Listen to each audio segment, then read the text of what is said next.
Hello, thank you for everyone that has shown up to our talk tonight. We have three very special guests here with us for our Faces of Physics talk.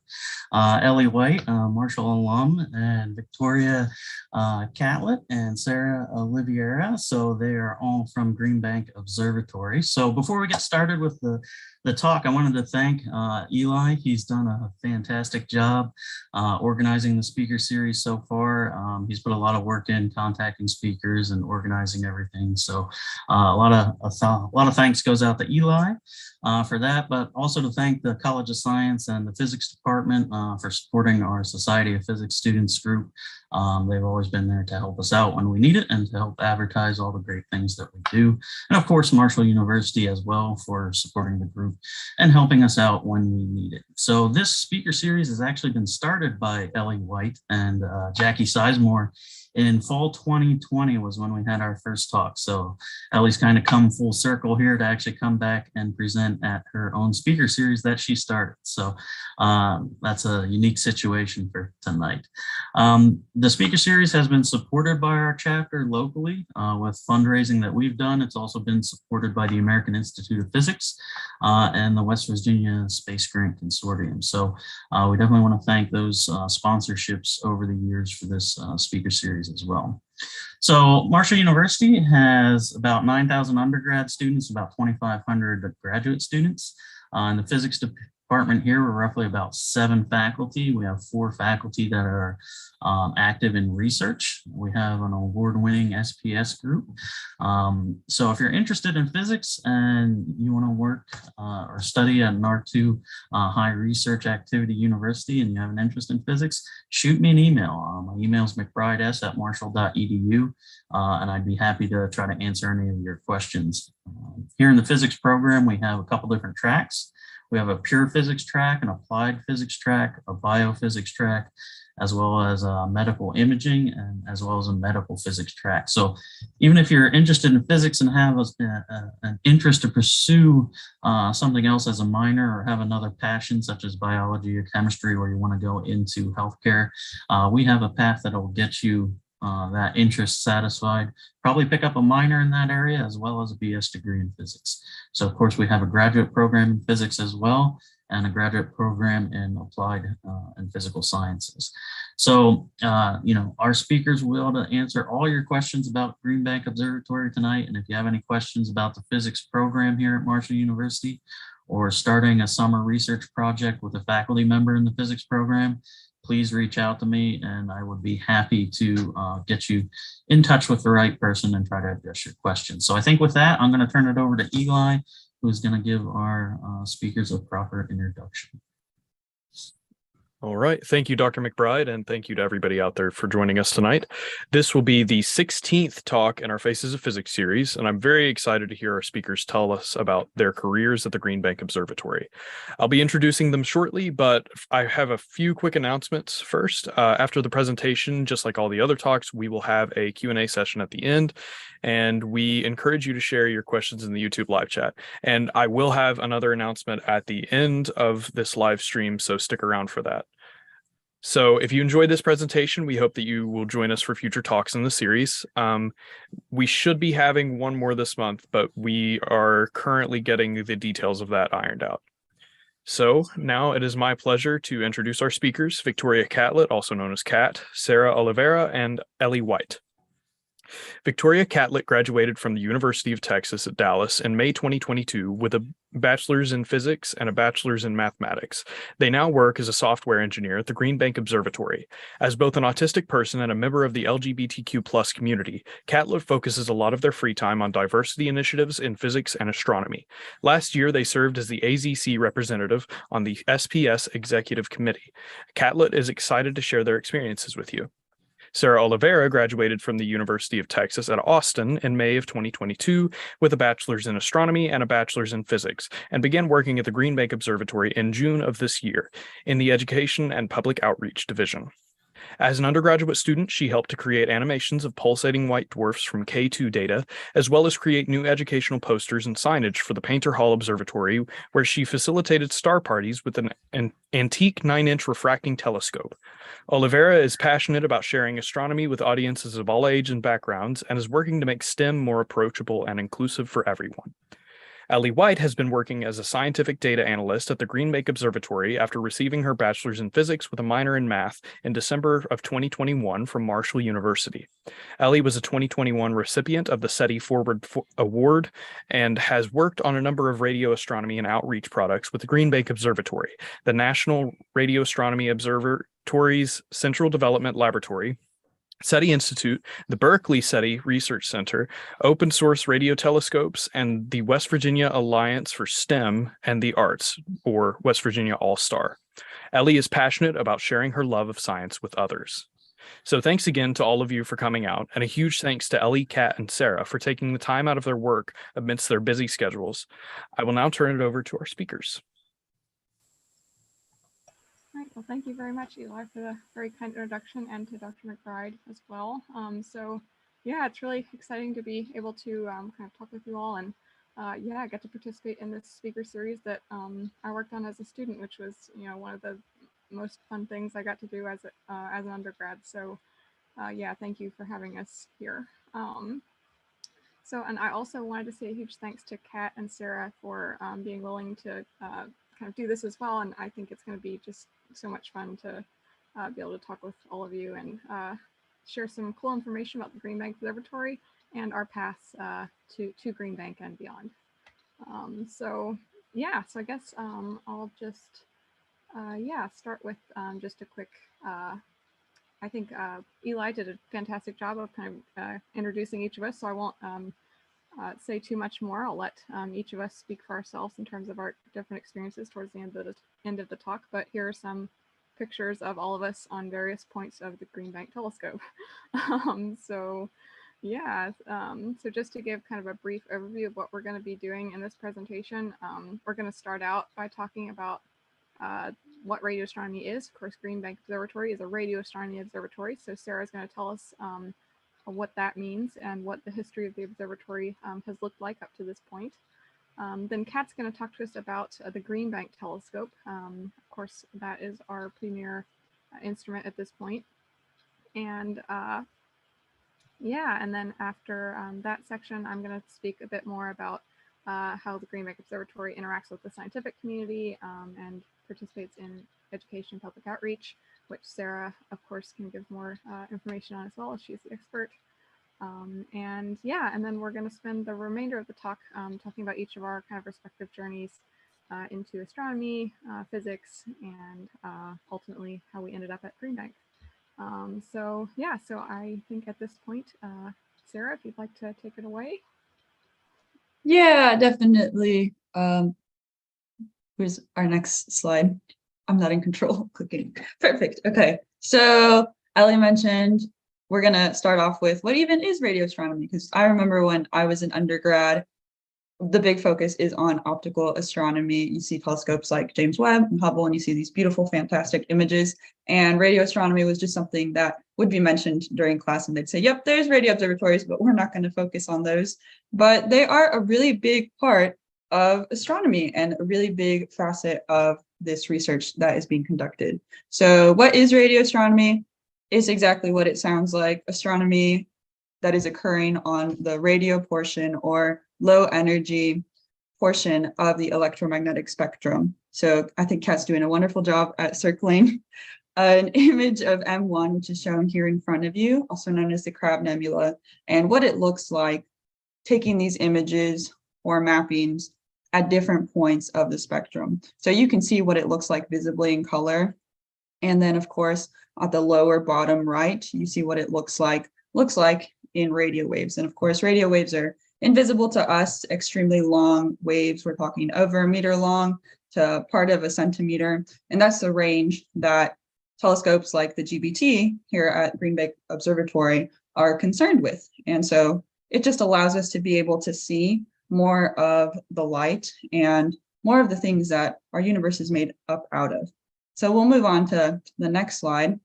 really brief history of radio astronomy. It came to be kind of on accident, like most things. That second image is a photo of Karl Jansky, and he was the first person to detect cosmic radio waves coming from an object out in space. He was working for Bell Labs at the time using this giant antenna, and he detected this signal that turned out to be coming from the center of the Milky Way galaxy. And so it opened up this whole new branch of research. He wanted to continue that, but again, there was an ongoing depression in 1933. So he was moved on to other things, but we still consider him a father of radio astronomy. And there's actually a unit named after him in radio astronomy known as Janskys. They're kind of pesky, but if you've ever used them, now you have a face to attach that name to. And then all the way on the right is a photo of Grote Reber. So he heard of Jansky's discovery, decided that he wanted to study celestial objects in the radio part of the spectrum as well. And he built his own telescope. I wish we had a photo of it. It is ginormous. He built it on his own in his mother's backyard in Illinois in 1937. And he was a radio engineer by trade. So he did have a background in the stuff, but he was, again, trying to see the same kinds of things that Jansky was able to detect coming from the center of the Milky Way, and actually completed the first sky map survey of the Milky Way in the radio part of the spectrum. He was the only radio astronomer in the world for about a decade using that telescope, and he came up with that parabolic dish curve. If you've ever seen a radio telescope before or a photo of it, and you think, oh, it looks kind of like a bowl with something over the center of it, he's the one that came up with that design. And it's a very efficient design. It captures the radio waves, focuses them all to the same point, call that a focal point. We'll either have a receiver placed up there or a secondary reflector like we do on the GBT to focus that down into a receiver. So again, much owed to him. Then off to the left, this first image, that is Ruby Payne Scott. She's an Australian physicist, was an Australian physicist, and she was engaged in top secret work, investigating radar technology during World War II. She actually became an expert in the detection of aircraft, which is very important during World War II.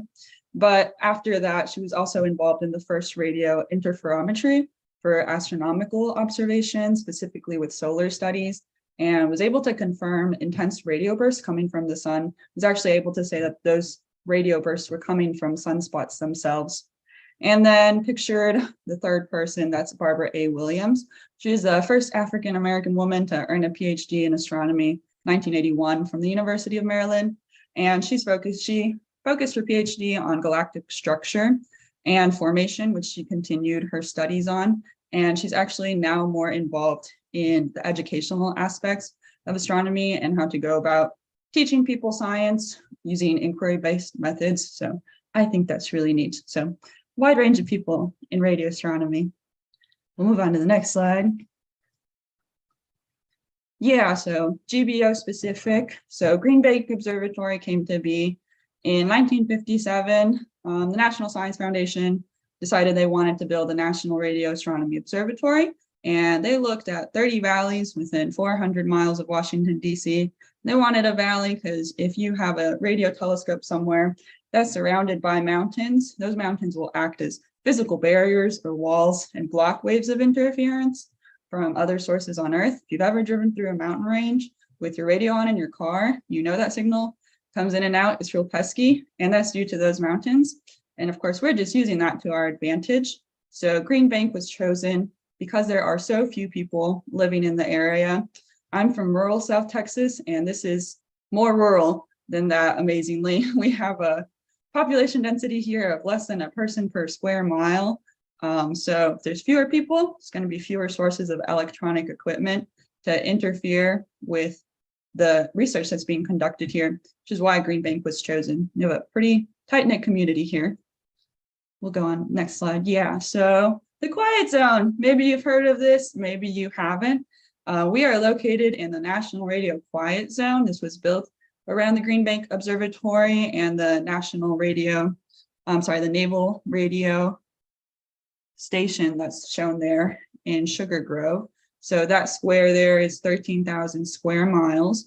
And what it does is it sets aside this area, limits companies from building what are called land-based transmitters, like cell phone towers and radio towers. So if a company would like to build one of those, they have to let us know, let the scientists know.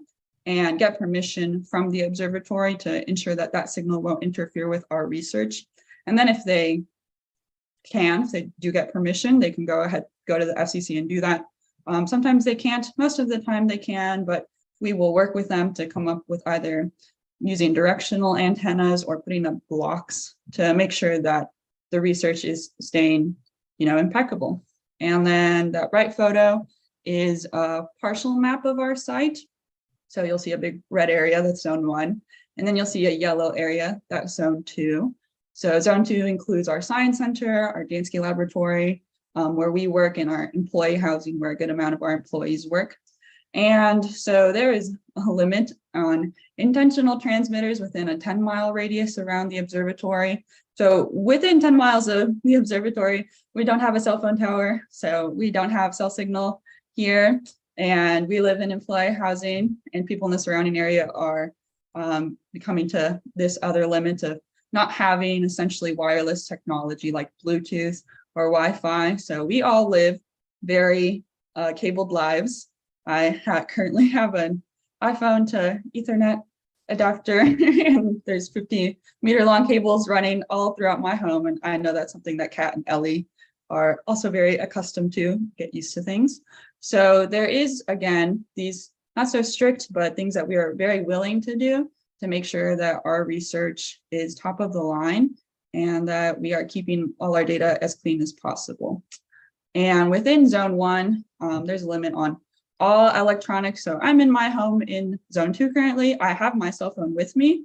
There's no cell signal again, but I can have it connected to the internet. But once we go past the gates into zone 1, all electronics do have to be turned completely off. No cell phones are allowed on. People can't be riding their bikes or running around with AirPods on.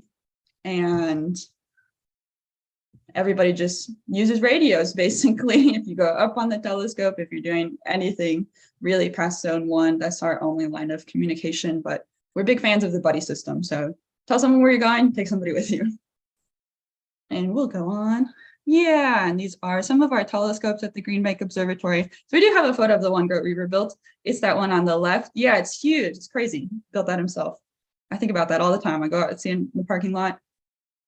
Astounding. The one at the bottom is our 85-1. So it was the first telescope on the site in 1959 and the first general use radio telescope on the site. It was used in 1960 by astronomer Frank Drake for the first ever SETI project. And then that top middle photo is the 385. So we purchased 2 more of those. They were used for an interferometer system.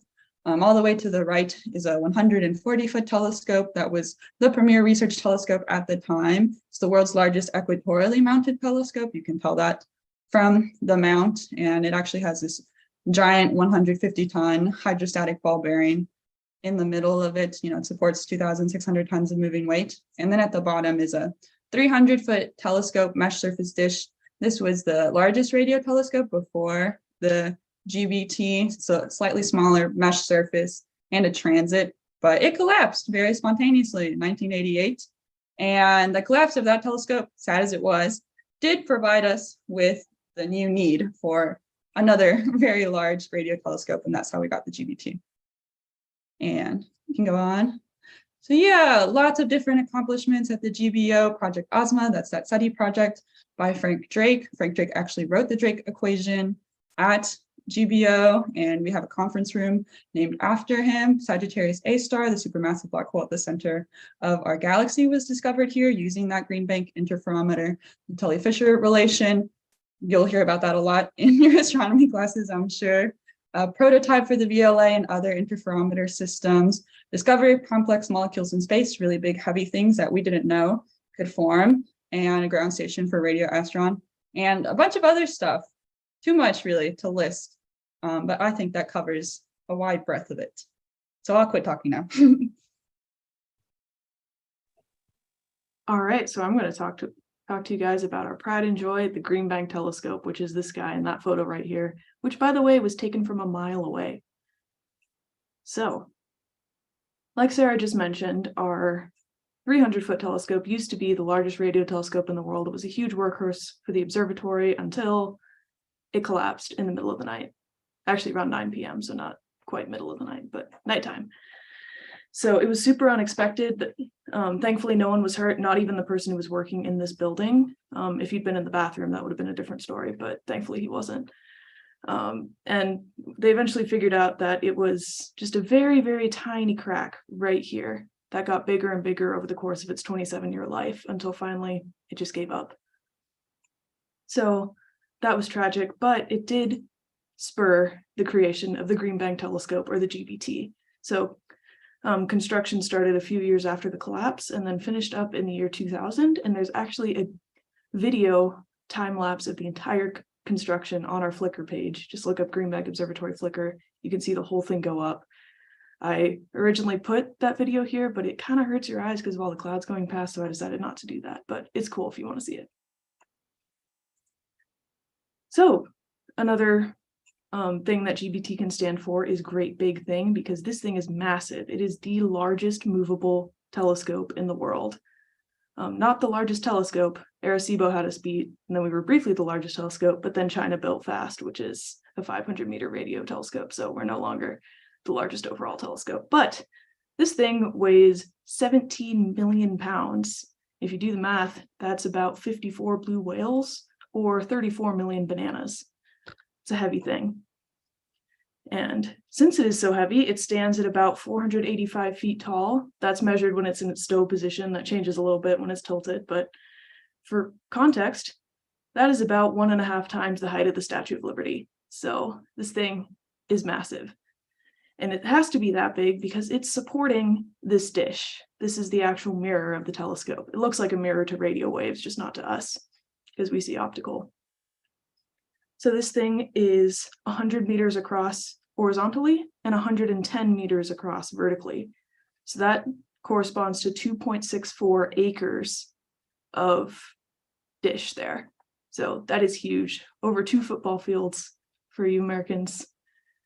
And that dish is made out of 2004 panels, or I think 2002 now. I think we lost 2 of them.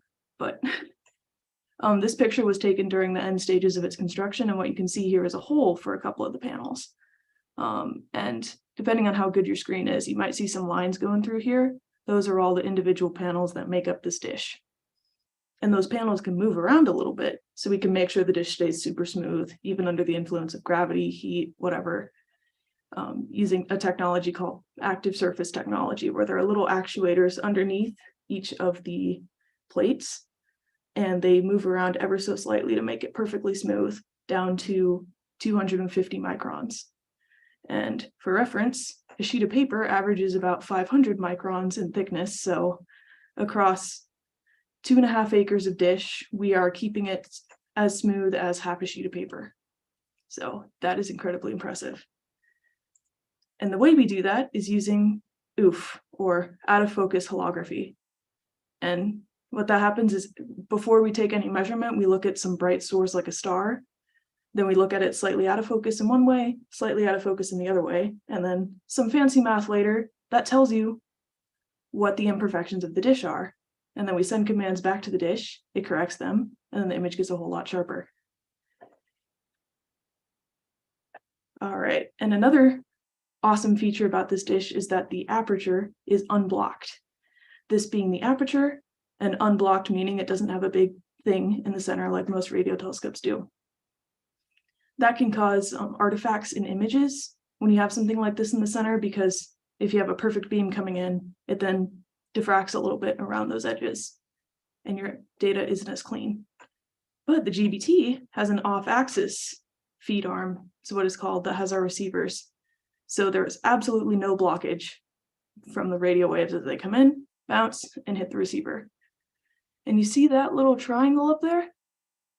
That is called the prime focus boom. So we can put receivers up there and take measurements, or we swing it down, and then the light waves will bounce up, hit a subreflector, a smaller dish, and then come down to receivers down here. And those things look like this. So things in the prime focus are receivers that are about this big. You can see that's the subreflector up there, and they get mounted up there. Just a bunch of construction guys literally bring the thing up the telescope on a rope, and then put it in that cabin, and then we take data that way. Or animation, all right, they're in Gregorian focus, that's the other focus point. And we have a bunch of preloaded receivers on there, and this whole thing spins depending on which one we want to use. And with this super powerful instrument, we can actually see about 85% of the sky. And that's because the dish can tilt all the way down to 5 degrees to the point where the dish is almost touching the ground. Hence it being a fully steerable telescope. So that means we have lots of opportunities for great science.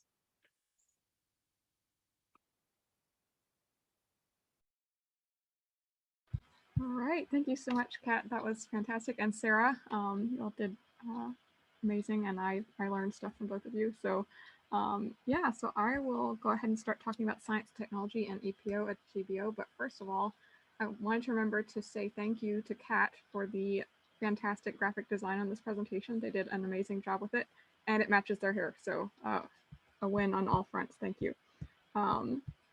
So yeah, so let's talk about science with the GBT. So of course, the purpose of building this great big telescope and making sure that it performs as accurately as possible, as Kat has described, is so that we can make amazing discoveries and teach the next generation of explorers how to do science.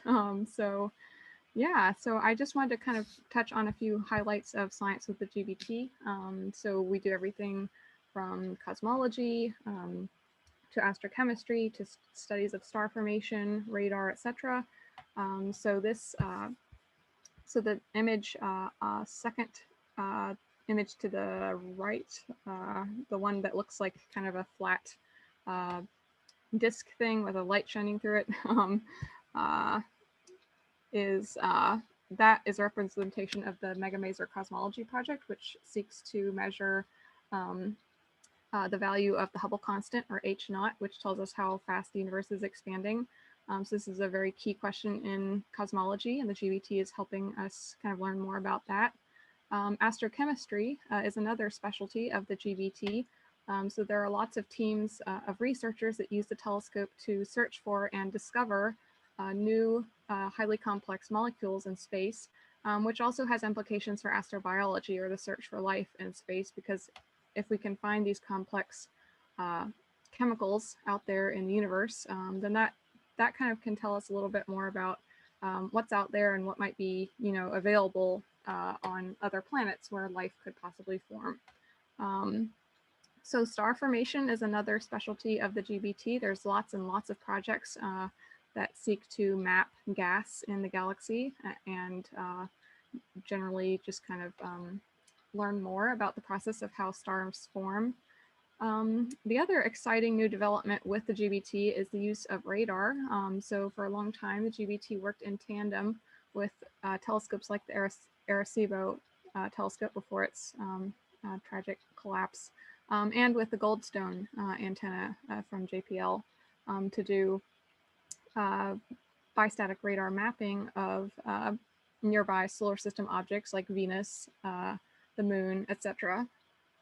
And recently, the GBT has also been kind of fitted for a new radar system of its own. So instead of just receiving radar emissions from other telescopes, we may actually soon be able to transmit as well. And we actually have done some test transmissions with a small radar system as a prototype for hopefully bigger things to come. So the other thing that the GBT does with radar, so not only do we map solar system objects, learn more about their surfaces, we also do near-Earth asteroid observations, try and better pinpoint the trajectories of various objects out there in space so that we can kind of get a better idea of what our local environment looks like and what objects we need to be aware of in case they might someday come close to intercepting our orbit and pose a danger, because we don't want the dinosaur situation to happen again.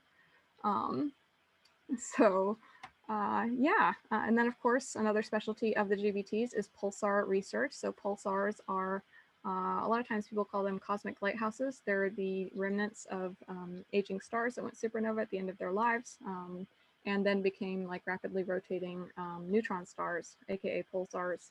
which emit radio beams from their axes, which we can detect as repeating radio pulses. And these objects are useful not only for teaching us about the life cycles of stars as they die, but also testing various aspects of Einstein's general theory of relativity and the search for gravitational waves. So there's lots of cool stuff that can be done with pulsars, and a lot of the GBT's time is dedicated to that topic. Another kind of interesting area of further research is fast radio burst discovery, and I'm going to talk a little bit more about that on another slide, so I'll save that for later. But if we could maybe move on to the next slide now. Thank you, Kat.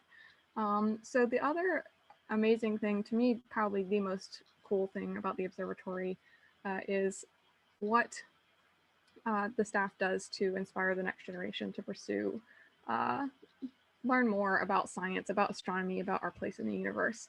And of course, Sarah is much more expert at this, but I just wanted to kind of list off some of our programs in case anyone listening here is a student or a teacher or a person who's interested in learning more, so that you can kind of Google these programs if you're interested. There's, of course, Radio Astronomer for a Day, which is an informal project where people can actually come, student groups or any kind of groups can come and learn to use the 40-foot telescope on site. Physicists Inspiring the Next Generation, or PING, is a program for underrepresented students. It's a 2-week summer camp and paired with a summer research program for undergrads. So Skynet Junior Scholars is very cool. It allows students to use the 20-meter telescope on site, which is fully automated. The Pulsar Science Collaboratory, formerly known as the Pulsar Search Collaboratory, is a program for middle and high school students from anywhere to teach them how to search through GBT data in hopes of discovering their own pulsars. In this picture here with President Obama, the students standing behind him were participants in the Pulsar Search Collaboratory and actually discovered their own pulsar. So that is pretty cool. And so the Governor's Science Institute is another program that hosts their camps at the Green Bank Observatory. Of course, scout camps happen as well. There are many tours and open house days for any visitors that want to come through. And of course, there's a research experience for undergrads program. So if you are an undergrad student in basically any field of STEM, there is very possibly a position for you at the observatory. All you have to do is apply, and yeah, definitely encourage you to do that because it's a great program. So yeah, so I think that that is almost everything I wanted to talk about, but I wanted to leave off on a few pieces of exciting news about some activities at the observatory. You probably recently heard about NASA's DART mission. If not, the goal of that project was to basically launch a spacecraft at a double asteroid system. The spacecraft then rammed into the smaller of the two asteroids. And the goal was to see if we could actually change the orbit of that asteroid to make sure that, basically as a test to see, is it going to be possible for us eventually to deflect near Earth asteroids that might be on a collision course to Earth. And so the mission was actually successful, but part of that project was actually measuring the orbital period of the smaller asteroid around the larger asteroid to see if DART's impact changed it. And the reason I bring this up is that the Green Bank telescope actually played a role in measuring the orbital parameters of this asteroid. And so yeah, so the GBT participated in this project, and I just thought that was really cool. So I wanted to make sure to share that. So the other exciting thing that's been going on at the observatory recently is we've gotten a new telescope installed. So the place is pretty much swimming with telescopes, but the newest addition is CHIME. It's an outrigger of the Canadian Hydrogen Intensity Mapping Experiment, sorry. So the original site is located in British Columbia, Canada, and that telescope is used to detect these fast radio bursts, which I mentioned a little bit ago. So fast radio bursts are actually just very short bursts of radio emission that we're still not really sure what they are. They look a little bit like pulsars, but some of them only happen once. Some of them happen in a repeating manner, but they're very mysterious. So CHIME's goal is to learn more about these weird bursts and see if we can figure out what they are and so it's really important to have more than one site of these telescopes, because if you have multiple telescopes working together, then they can actually possibly pinpoint the location of where the bursts are coming from. And knowing where something's coming from is really important if you want to figure out what it is. So the GBT, or the Green Bank Observatory, sorry, is hopefully going to play a role in solving this mystery of what fast radio bursts are. And yeah, so that's pretty cool. Yeah, so that's kind of a very brief overview of the Green Bank Observatory and what makes it very special and exciting. So I think it's pretty clear why we all wanted to work here. There's lots of amazing stuff going on. And so now, although we could spend, the rest of time talking about cool things about the observatory, the next thing that we wanted to make sure to convey is how each of us ended up at the observatory and what our paths through physics are, in case that might be interesting to any students watching that might have questions or be trying to find their own way. So thanks, Kat. So there's a picture of me on the dish of the Green Bank telescope. That was something that was really amazing, and also something that I will never do again, because it was very scary walking out on that dish. It's actually like walking down a kiddie slide to get into it. But it was definitely worth it for the amazing views. And yeah, it looks all the more impressive from on top. So yeah, so just to kind of give a little bit of background. So I am actually no longer working at the observatory. My last day was on October 21st. So I worked there for about 8 months. And that was just a fantastic learning experience. But I've actually had a relationship with the observatory since, well, really since I was about 8, but I've been doing student research there since I was 16. So I did some volunteer work, also participated in an advocacy group for the observatory, which is a longer story. I'm happy to share more details if that's something you're interested in, science advocacy. But so basically, long story short, doing volunteer research at the GBO resulted in me going on to get my bachelor's degree in physics with a minor in math from Marshall University, where I participated in the Society of Physics Students Club and was served in various officer positions, including president, which was a fantastic experience. And so, again, very happy to be back here participating in an SPS activity.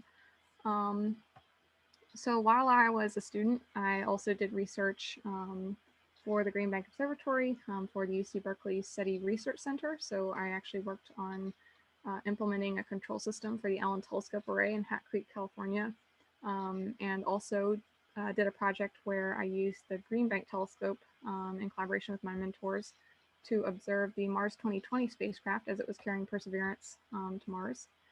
And I also worked for the National Radio Astronomy Observatory, or NRAO's Central Development Lab, on a project related to cosmology. So developing instrumentation to observe some of the very earliest stages of the universe.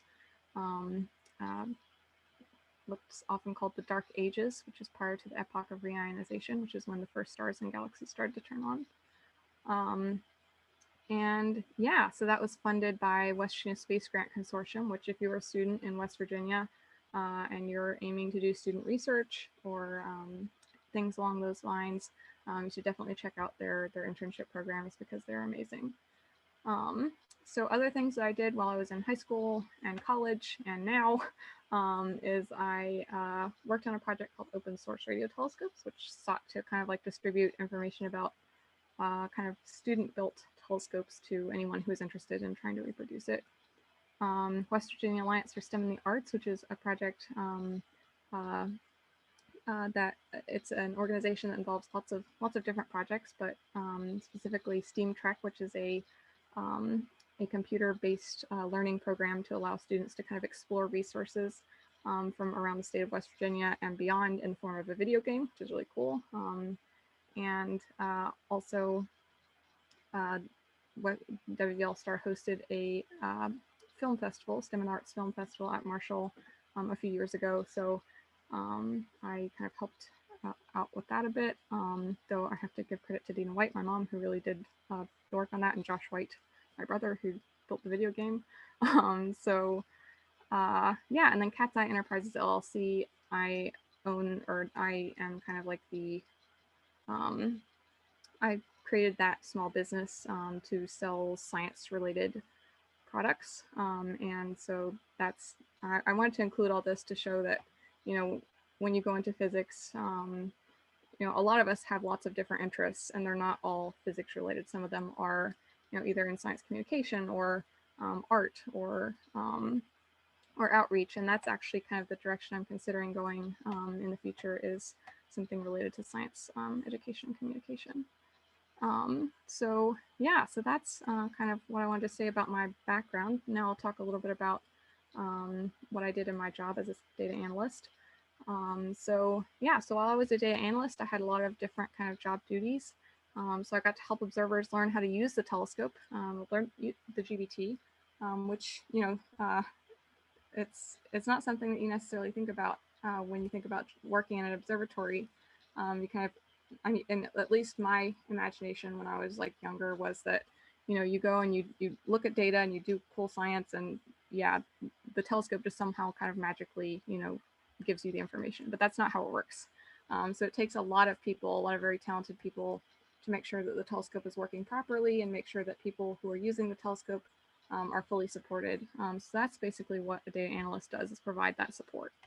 So got to do some other cool things too, like giving telescope tours, working on projects to improve the telescope's performance. So I spent a lot of time thinking about how accurately the telescope points. That's sounds like a minor thing, but it actually was a multi-year research project. And it's still, the questions that we have are not fully answered. So it's a very interesting field. When I wasn't doing telescope support work, I also worked on efforts with the education public outreach team. So helped like mentor student groups, give talks, things like that. I worked on the employee diversity group, so tried to help with efforts to make the observatory more diverse, inclusive, and equitable. Also worked on various documentation projects at the observatory to try and make sure that knowledge is transferred effectively from to our users and within the staff. So I assisted with workshops, science conferences, etc. So kind of served in a support role there. And also had what we call on-call duty. So that basically means that there's an operator that watches the telescope's kind of activities 24/7. So there's always someone watching the telescope, but sometimes the operator is very skilled in terms of all the systems of the telescope and what's going on. But sometimes they need help from a scientist or someone on the scientific staff who can answer specific questions about the different instruments and things like that. So that was something that I occasionally had to do, was be on call if something would come up that the operator or the observer would need help with. And that's something that all the scientific staff members do. So it was a great experience working for the observatory. I feel like it's built my skills that I'll use in my next kind of venture. So now I want to pass it on to Kat's next, right? Yes. All right. So I'm Kat. I'm a software engineer here at the Green Bank Observatory, as has been stated a couple times, but let's reiterate. So some fun things about me are, if the slide will move on, there we go. I am non-binary, so you might have heard people using they, them pronouns for me. Cool. I am pansexual, which means pretty much being single is even worse for me because I could literally date any gender. And I am autistic, which in summary for me means book smart but not street smart. So how the heck did I end up here? I'll tell you about how I wound up here and then kind of interweave some advice I have for people who are still in college. All right, so I blame my parents for a lot of this. I think they were finally happy to have a kid who likes science. So they dressed me up as a scientist for my first trick-or-treating Halloween. Won my first science fair when I was 7 with the profound question of, can you blow up a balloon with food? The answer is yes, except with apples. And I just grew up exposed to science, especially because my dad is a physical chemistry professor. So that definitely played a huge role in all my interests. And also, I had amazing teachers. On the left here is Mr. Wells. He was my AP Physics C teacher in high school. He's the reason I decided to pursue physics in college. The man quit his job as a lawyer to teach high school physics because he loved it that much. And that really passed on to me. And on the right is my 6th grade science teacher, Miss Platts. And she, pictured here is us hugging at a reception for the top 10 graduates at my high school, where we all had to invite a teacher who influenced our life the most. And I was the only person in 20 years to invite an elementary school teacher. But I started going to her office in 1st grade to talk about science. And then she was finally my teacher in 6th grade. And I don't know if I'd even be a scientist if she had just kicked me out and said, don't talk to me, you're a 1st grader. So what I'm trying to say here is, yes, it takes hard work and dedication to get where you want to be, but none of us get there alone. We all have people building us up. So make sure you build a support network around yourself and be that support for the people around you, because physics is hard.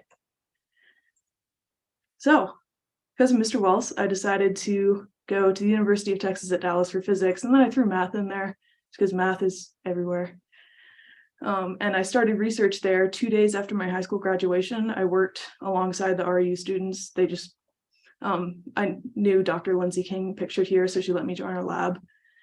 And interacting with those students, meeting Dr. King, Dr. Slinker here, who was our SBS advisor, and Dr. Kesden, who was our black hole guy, just a cool professor, helped me realize that I belonged there right off the bat, and that there are really amazing people in physics and at this college. And pictured on the right here is me just having fun at UTD, dressed up as our mascot for Halloween. I don't have many other photos from college because I think y'all know what happened right in the middle of it. Everything was online, and I don't like screenshots of my face as much. So, all right, throughout my time at UTD, I did a whole lot of undergraduate research. So I started off with that project the summer before my freshman year. It was on how massive neutrinos could affect how dark matter halos form. Then I did 3 REUs at UT Austin, and then 2 remote ones, University of Hawaii, Manoa. I was doing some programming for one of the Mauna Kea telescopes. I was quite disappointed that I couldn't be on site for that. And then at the Harvard Smithsonian Center for Astrophysics, which was remote, but my sister lived in Boston, so I kind of squatted in Boston anyway. That's how I have a photo there. And then in between, I did other research with Dr. King at my university, such as this thing pictured here, which I got the campus undergraduate research scholar award for, which was how you could see gravitationally lensed gravitational waves in pulsar timing data. And that's how I learned about the Green Bank Observatory. So I'm a software engineer, and I took 2 MATLAB classes in college. Because one thing I've noticed is that a lot of colleges haven't caught up with the fact that you need programming for pretty much any discipline now. Even my sister, who's a musicologist, has Python classes for like text mining of song lyrics. So I had to learn a bunch of programming on my own. So I got a lot of the astronomy side from those research projects, and just other skills from these things called hackathons, where you have 24 hours to work on a team of 4 and solve some challenge given to you. So pictured here was my first hackathon. I was there with my friend Evan, and we did the Goldman Sachs challenge. And because of the connections we made at that hackathon, he now works at Goldman Sachs. So I highly recommend going to hackathons if you want to improve your programming skills. And now that they're back in person, great networking opportunities too. And another thing my undergraduate research helped me out with is public speaking. It's hard. I get it. I used to skip class when I'd have to give a presentation, and now I'm here doing mostly okay because I've just done so many talks now at this point. It feels a little easier, and I've actually started winning awards for them. Like I got the best poster at a conference, best presentation at another conference. So if you're scared of public speaking, I promise it gets better if you just force yourself to do it. All right, and now the Society of Physics students. I heard that some of you from Marshall went to PhysCon, so you might have seen me there in my lovely blue wig, cow ears, and wizard hat. That identified me as a member of the National Council. So last year, I was the overall student representative for the entire Society of Physics students. So I kind of kept my ear to the ground to see how students were doing, and I reported it to the people running the organization. And that also meant I represented the United States and the International Association of Physics Students. So just making sure that internationally physics programs are serving their students well. And I got into that because of my local SPS chapter. I mentioned I met Dr. Slinker, our advisor, the summer before my freshman year. So I immediately became an officer because we needed officers. And then I ended up being the president for the last 2 years.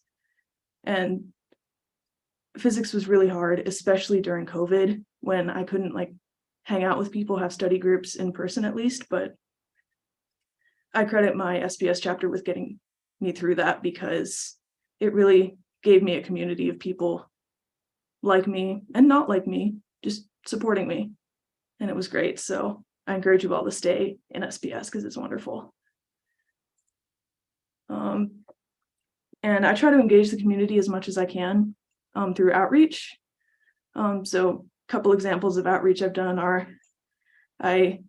when the app Clubhouse came out, my friend Erin and I started an astronomy and astrophysics room, and then it kind of blew up. And then suddenly NASA's chief scientist came in one day and was like, hey, can I join you guys? So then suddenly I had a podcast with NASA's chief scientist for a couple months.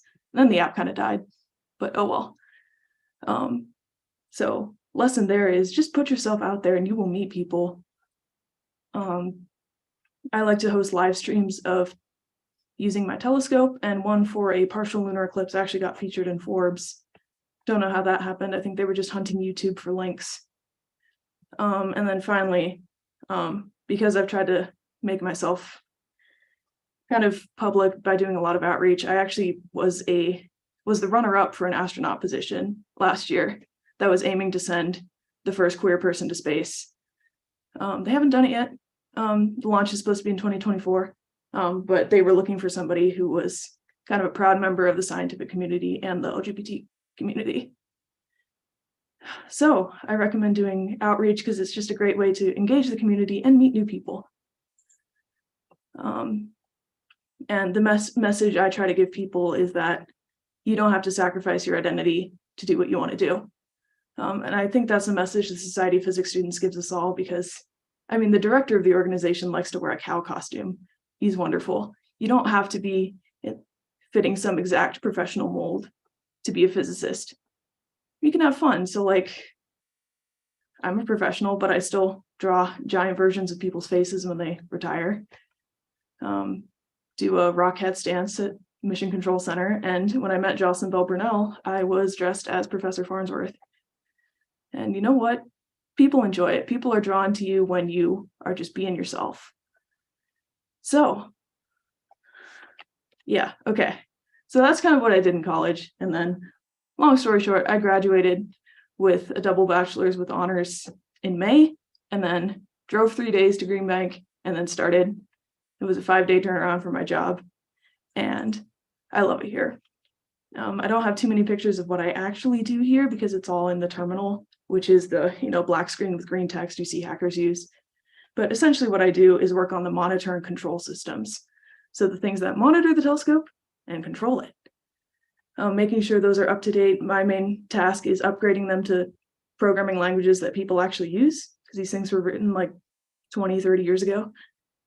And Ellie mentioned that she worked on the pointing.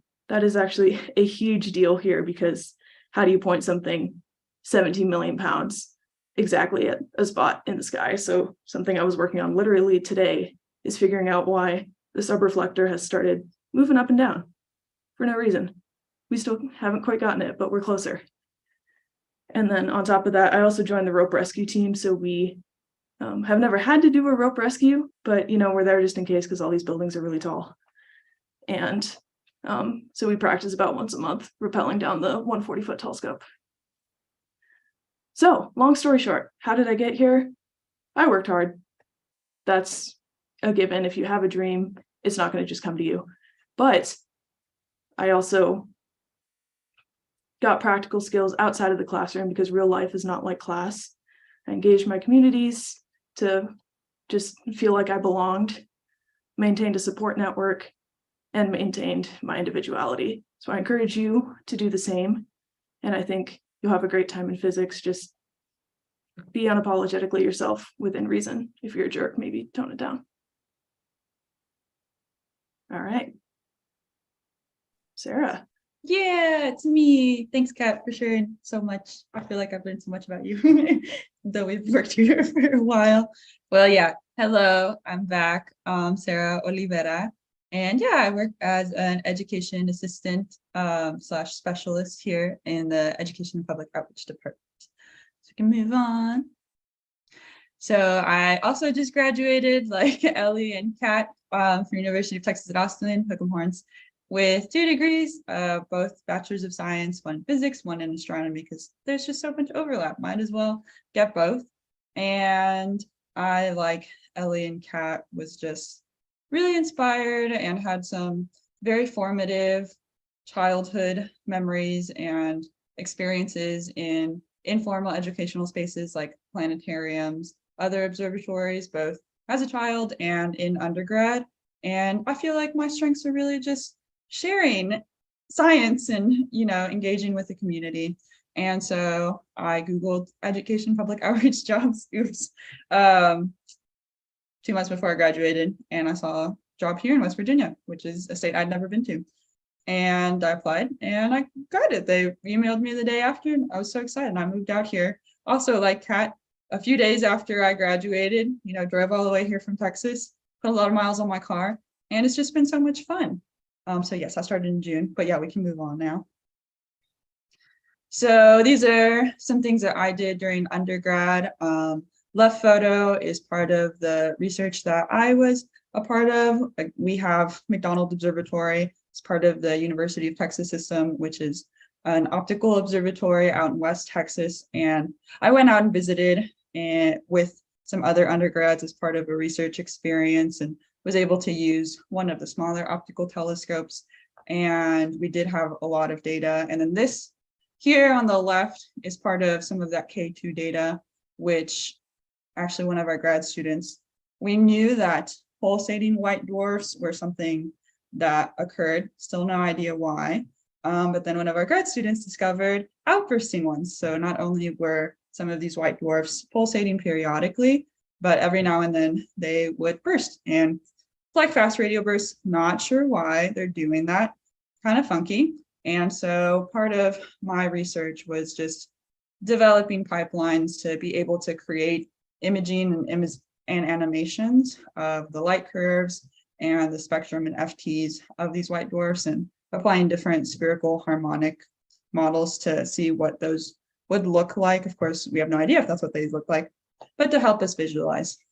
Aside from that, I was also involved in a lot of informal educational outreach. So pictured on the right is me working at our Painter Hall telescope, which is one of the 2 telescopes that's located on the UT Austin campus, and I'd host star parties every Friday and Saturday night, free to the public. So much fun. Giant refracting telescope. Not pictured there is like a giant pirate's wheel to be able to move it, which was so neat, and like a rope on the wall to open the dome, and it was just so much fun. And I was really able to develop my public communication skills and engagement, and I felt like I was doing a really good job at getting people excited about astronomy and the things that they were seeing, and figured why not make a job out of it. So I'm here now. And yeah, so stuff that I do now, Ellie mentioned the Radio Astronomer for a Day overnight program. So we do have a 40-foot telescope located on the observatory that was originally used for research, but has been converted into essentially a teaching tool. And it's really neat. 40-foot, again, mesh surface, and there's a partial underground bunker. And you go into the little bunker underground, and you know there's these real old-fashioned electronics to be able to adjust the telescope and take spectra or do mapping of different objects, and a real old-timey chart recorder with some pens and a piece of paper that you can adjust the speed of. And so I teach students how to use that, age 5th grade up to adult educational groups who are just so excited to be able to really feel like scientists and take their own piece of data and be able to analyze that and come up with some kind of a conclusion as to what they're observing. And a real big important part of our education and public outreach initiative is inquiry-based methods, not handing students the answer, but really allowing them to go through an explorative process, go through what it's like to not have the answer to something. Here's a tool, we've taught you how to use it. Now you go on and find something, collect your own data. What do you think it represents? Not just telling them, oh, you're looking at H1 in the Milky Way, which is really cool, but it's even cooler if they come to that conclusion themselves. And so I also participate in outreach at local schools and community events. This is, again, a very rural environment, but there are quite a few towns and schools within the area. And so we like to stay really close and maintain very good working relationships. We have an elementary middle school located a mile down the road from us. You can actually bike to them from the observatory. And so working with those students, giving them early access to, these inquiry-based activities is really important and informative. Also do Scout Merit Badge weekends. Girl Scouts and Boy Scouts visit the site all the time, and they do tons of things aside from our 40-foot telescope, participating in star parties, being able to pick out constellations and create their own stories of these constellations. I'm also currently planning the county science fair. That's my new big thing. It's going well. I was actually doing a lot of that today. And yeah, just working with not just overnight school groups and students, but people who visit just for the day too. To our next slide. That's just photos of what my day-to-day looks like when I'm not sitting at my desk. So these are all from the last month. And actually, the bottom right photo is stuff that I was doing today. But I love working outside, and I love being able to work with kids and undergrad students in different kinds of capacities. A new thing that maybe y'all have heard of is STEAM, so including the letter A in STEM, standing for art, and that's something that we're really trying to incorporate more into our programming. So at the top left, you'll see a photo of Sophie, my coworker, and we did, space spray paint art with the 5th graders, in addition to other STEM activities with them, talking about other objects in the sky, but they just had so much fun doing it. And then the bottom left is us building EPDs, or egg protection devices, also known as Egg Drop Challenge. And that's part of our Mission to Mars programming. We're really trying to communicate, the Artemis mission and then the eventual mission to get people to Mars. And part of that is being able to build a lander that won't kill its inhabitants that are inside, being able to safely carry people. So that's me working with some students. And then the middle photo is us from our egg protection device dropping station. So most of them died, but there were quite a few, actually not quite a few, approximately 3 of them lived. One of them died on the bottom stairs, and the maintenance men were not very happy with us because they did have to clean that off, but it's okay. It's all in the name of education. Top right are some stomp rockets, really fun. You can teach a lot of things about Newton's laws and get kids really excited about jumping on an empty bottle of soda, which is great, and building up their own force. And then the bottom right is stuff that I was doing today. I was visiting local schools to get them excited about science fair, really go through a process of what it's like to form your own question, form a hypothesis. How do you come up with a procedure? How do you take data? And how do you support or, deny your hypothesis if it turns out to be false? But they guessed correctly that Alka-Seltzer would dissolve faster in warmer water. So kudos to the 5th graders of Pocahontas County. But yeah, so I really like my job. I was also part of SPS as an undergrad at UT and the Astronomy Students Association and the Women in Natural Sciences program. So like Kat talked about, really finding community, engaging with your own community and expanding that is really a very important part of being a physicist or being an astronomer, and maintaining your individuality and really doing the things you like.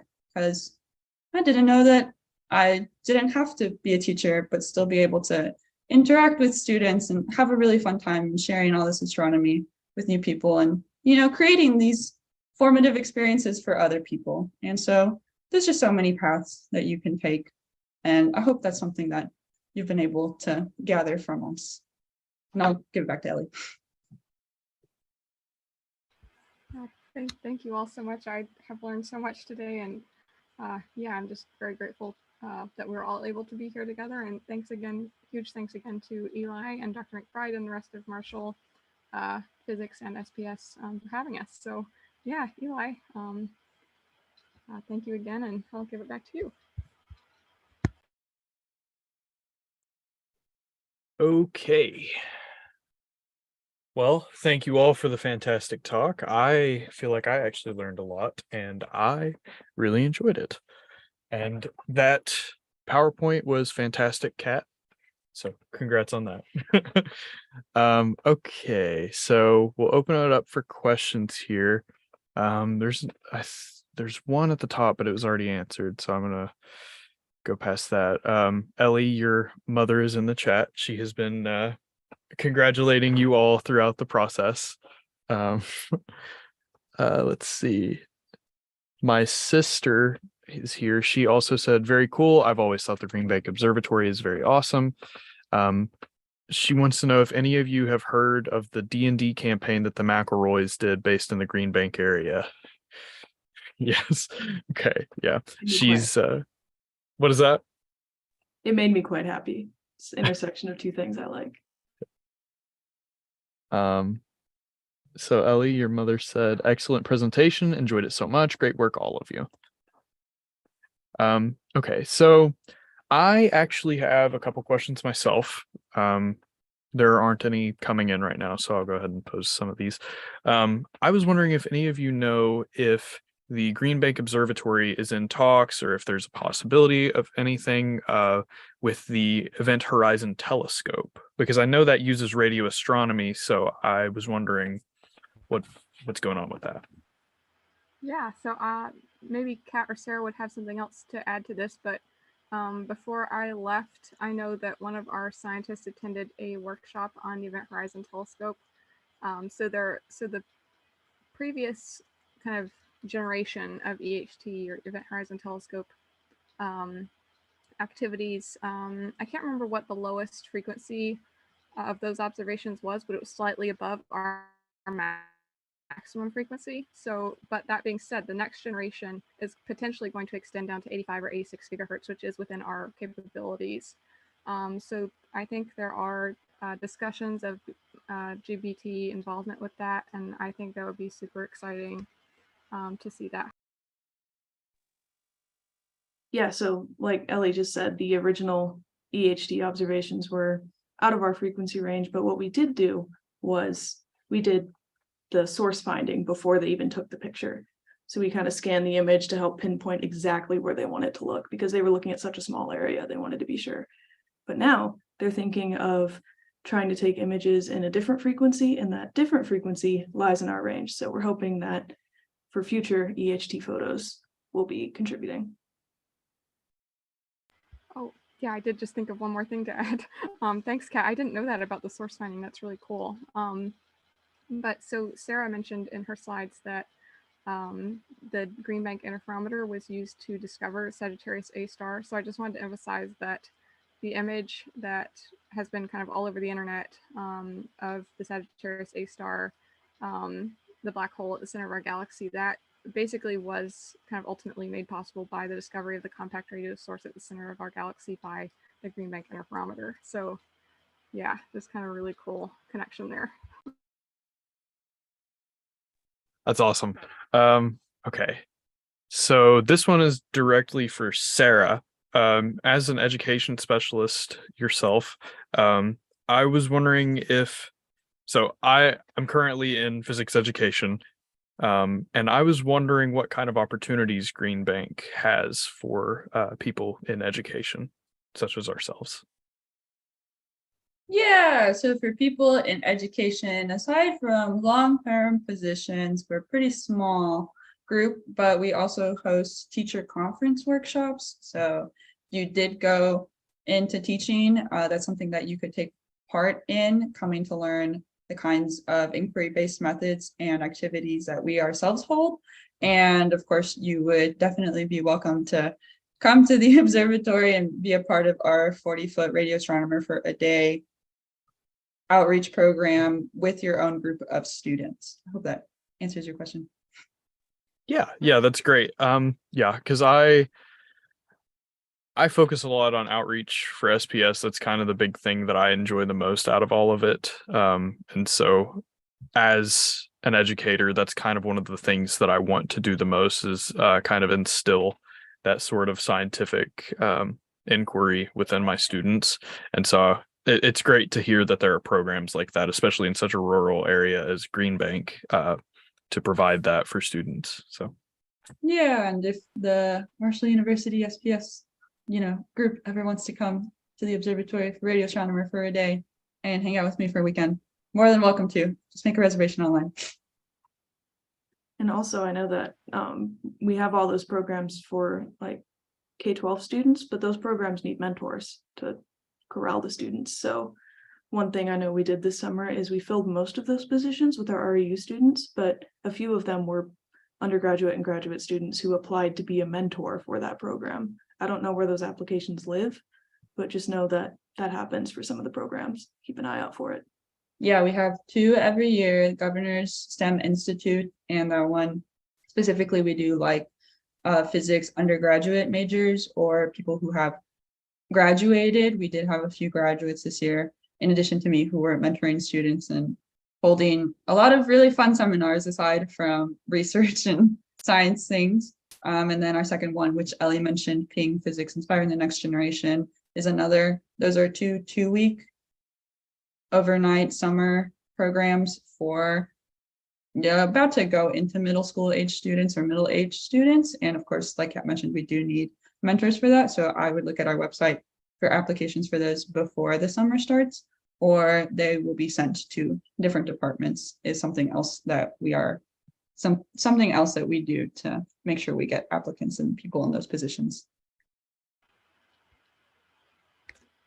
Yeah, so I had one more thing to mention. This is kind of like joint GBO/WVU, but in the past, so a professor out of WVU in electrical engineering, Kevin Bandura, and formerly his grad student Pranav Sanghavi, but Pranav has since graduated. They, for several years, hosted a research experience for teachers program for like either 6 or 8 weeks over the summer, partly hosted in Morgantown and partly in Green Bank, where they basically taught teachers how to build and use radio telescopes. So that's, I don't know if they're going to do it again this year. I hope that they do, but they've done it for several years. So yeah, so keep an eye out on that. And if you get to the point where you're like, I want to apply for something over the summer, then send me an email and I can like try and help with that if that would be of interest. that's awesome. Thank you so much for that. Okay, so no more questions have come in through the chat. So I guess we'll have our final announcement because I promised to have one. The Marshall University Society of Physics students, we finally have a new t-shirt. So Dr. McBride has those. You might have to turn on your microphone to get it to switch over to you in order to show them. But yeah, so took a little bit of time to get in, but we got the Marshall Physics logo on the front, a student government Marshall logo on the sleeve. They helped give us some money for that. And then on the back, we have our SPS logo with Sigma Pi Sigma and then Maxwell's equations. So then Maxwell said, and there was light. And so we have all those on there. So these are to fundraise for our chapter. So they're $25 a piece. And if you're interested, you can either shoot Eli an email or you can get my email off the web. Mine's pretty easy, mcbride@marshall.edu. Just shoot me an email and we'll get something worked out so that we can get you one. And then Ellie and I might have to have a discussion offline and see what her next steps are. I don't know if she wants to talk about that now or not, but so I'll shoot you an email, Ellie. okay. Yeah, so the shirts are $25 a piece. And my email is not as easy as Dr. McBride's, but it is Williamson without the N. So Williamso211@Marshall. So if you need to contact me at all, that's where I'm available mostly. So since there are no more questions coming through, I believe we will go ahead and end it there. So thank you to our speakers. I really really enjoyed the talk. I hope everybody at home watching did, and I hope you all have a great weekend. Thank you so much. You too. Yep, thank you for having us, and have a Thank good you.